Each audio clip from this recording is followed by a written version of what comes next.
Live ద్వారా చూద్దాం.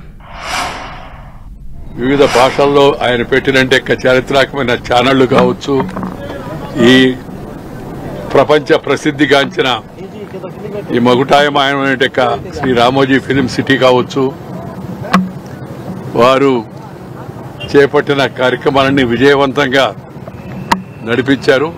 కొన్ని విలువలతో, కొన్ని సాంప్రదాయాలతో భారతీయ ప్రతిష్టను, దేశ గౌరవాన్ని పెంచారు. అలాంటి మహనీయుడు తన పోరాటాన్ని చివరి వరకు కొనసాగిస్తూ అంతిమ రోజుల్లో కూడా ఆయన అనుకున్న దాన్ని విజయం సాధిస్తూ రాజీలేని పోరాటం చేసిన ఆ మహనీయుడు భగవంతుడి యొక్క నిర్ణయంతో రాజీ పడి ఆ భగవంతుడి దగ్గరికి చేరుకున్నాడు. వారి చూపిన మార్గం తెలుగు ప్రజలకు ఎల్లప్పుడూ మార్గదర్శనం.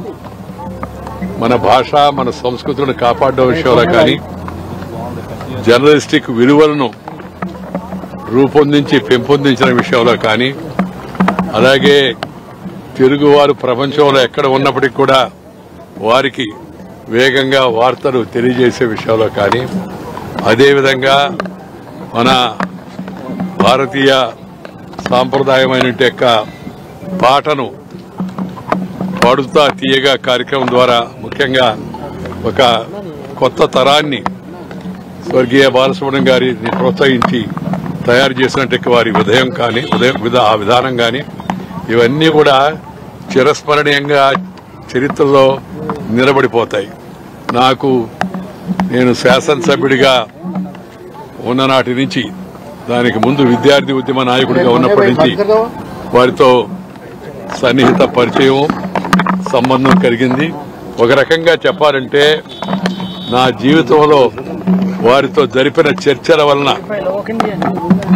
కొంత నా జీవితానికి పరిపక్వత వచ్చిందని నేను చెప్పడానికి ఏమాత్రం సంకోచితను. I feel very sad about the demise of our friend, the great Ramoji Rao.